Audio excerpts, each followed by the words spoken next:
Okay. Hi, everyone. I'm Céline Vallot, Research Director at Institut Curie, CNRS. And I'm Hedi Ben Brahim, and I'm the CEO of One Biosciences. Thanks for being here. Very happy to introduce you today to One Biosciences. How to understand cancer to the deepest level. How to understand the heterogeneity within one tumor of a patient. How to develop new drugs to help patients in cancer and other disease. These are the questions we are answering at One Biosciences, thanks to single-cell sequencing. I'm very happy to explain you how we do that. We use single-cell sequencing to develop new drugs. Today, our discovery engine is up and running here in Paris. And this was initiated, it was a scientific idea coming from Céline's lab at Institut Curie, and it's becoming an industrial reality at One Biosciences. We are working on the first targets in 2 indications, and next year we will decide on these 2 first targets on which we will go further and then develop new drugs that will bring new benefits to patients. We use single-cell sequencing because we think we are convinced that it's a revolutionary technology that helps you understand the disease to really a new level. If you look at a tumor sample, for example, there are tumor cells, but there are also immune cells. There are cells from the microenvironment. And if you look at that on average, you understand very little.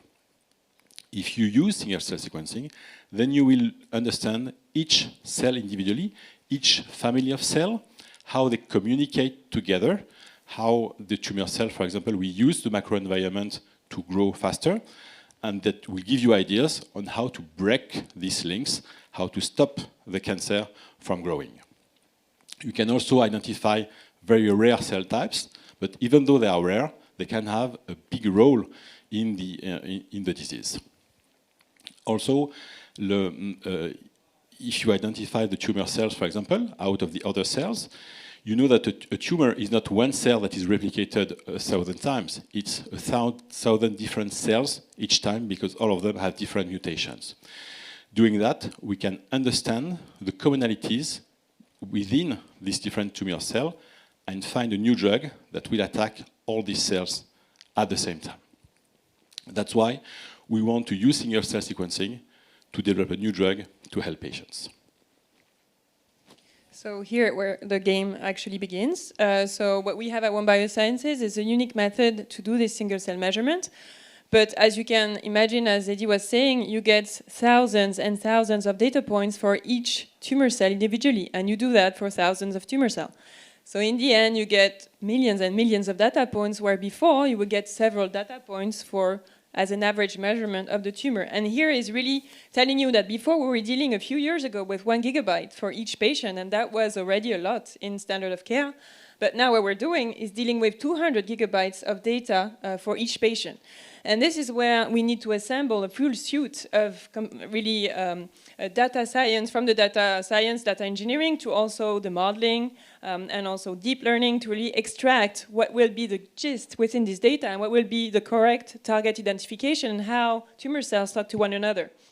So at One Biosciences, what we've tried to do is really to make the full story from when it starts. It all starts with the sample, a tumor sample. We have all the solutions in terms of equipment and really high-tech measurement in single cell, and then all the data suite solution to deal with this amount of data and also to extract information from this amount of data through modeling and really get a nice selected suite of potential targets in each indication that we're working on. And so I think in terms of what we're doing mainly 2 types of things. All of this is, of course, in a safe and agile environment, and we're working today with AWS, and this is really for us a major way to differentiate from academics and other labs to really be able to deal with these 200 gigabytes per patient. But we're doing both really a lot of machine learning to optimize what is the best way to treat, extract, do the even quality of our data set. And this we do on an everyday basis because, as you know, in machine learning, every day there's a new algorithm. So the only way to keep up is not in a human way. The only way to keep up is to deal with this algorithm, test them automatically, and just give the best of them, and then integrate them into your pipeline. And this is how we do it in an automated fashion. And then they're all the part of what is a good target in cancer biology. This is also human-assisted learning, not only machine learning, is can we learn how the data is structured? Can we learn what is a good target? And this we do over and over again and try to repeat in an automated fashion to lead as many projects as we can in parallel. And so this is for aficionados, maybe, but it's just to tell you what is the data. I mean, we've been talking about single-cell biology, right? And here, what you see here is a 2D map of a data that's actually multi-dimensional, almost 1,000 dimensions. And each dot is actually a cell. And the way it's located on this map tells you how similar it is to a tumor cell and how similar it is to other cells. And this, it seems like a simple map, but in the end, everything's there. This is where you're going to know the identity of each and every cell you have in your tumor sample. That's already something very interesting. But then you're going to be able to model how each cell talk to one another and what they're doing different in comparison to normal, for example, tissues, if you think about cancer. And what we've been able, one key instrumental thing in cancer biology is how do you find common features across patients. Each patient is different set of mutation, different history. But then, if you want to make a successful target, right, you need to find common vulnerabilities across at least 10, 20, 30% of the population, otherwise it's useless. And this is where our algorithms are unique because we can find through this huge heterogeneity and this huge match of data common vulnerabilities across cancer cells, across patients. So this is how we built our discovery engine, is to really get out of this complex data simple, common vulnerabilities that will make a good target in the future. Thank you, Céline. So at What Biosciences, we start from patients. We take their sample, we analyze them. Then we go in the data world that we've seen here, where we have all this data to, at the end, transform that into a new cure for patients. We've decided to use this power in different indications. Here is the list. The two first that really you need to keep in mind is ovarian cancer, because there is still a strong medical need in this disease, unfortunately. And we think that using single-cell technology will bring a new generation of medicines. Also, it's very useful, we think, in nephrology.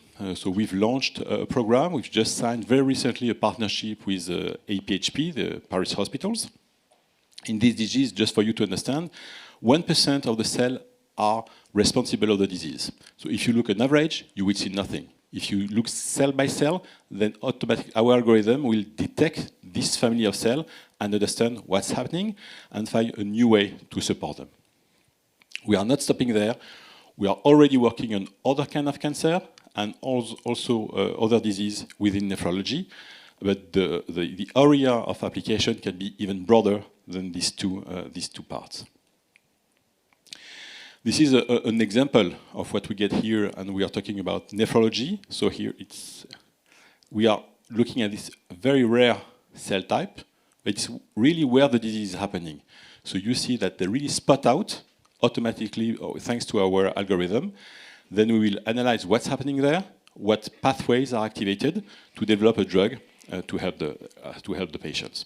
So this is the reality. Next step, to go into drug development in these two indications, and much more to come.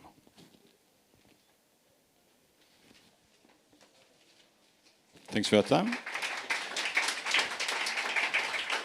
Very happy to answer your questions. Yes. So the largest patient data sets are usually single-cell transcriptomics, and I know that Professor Valo also worked on single-cell epigenomics. I was wondering what Happy. the role of those modalities in your center. I love this question. So I wouldn't expect that, but yeah, indeed, this is mostly single-cell transcriptomics. We're a bit technology agnostic in the sense that it can be 3' RNA-seq, whole transcriptome. We don't really care. Our engine is really agnostic of any technologies. You can also include spatial data. And we're also doing some tests on epigenomics to see how non-coding another part of the genome could contribute to the deregulation of cancer cells. So yes, indeed, it's in the pipeline. We're testing it, but yeah, we don't have answers yet. Yes. So are you using only like the data you generate in your set, or are you using also the public data that are available outside? We use both. We want to generate our own data because we think it gives us so much more depth, and we can link it, for example, to clinical data, what happened to that patient. But still, of course, we are using public data when it's available and useful, especially to compare our data to public data that will be more average. Sorry, but please continue. Other questions outside of the room, we'll be very happy to follow on.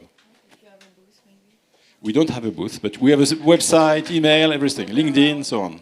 Thank you very much.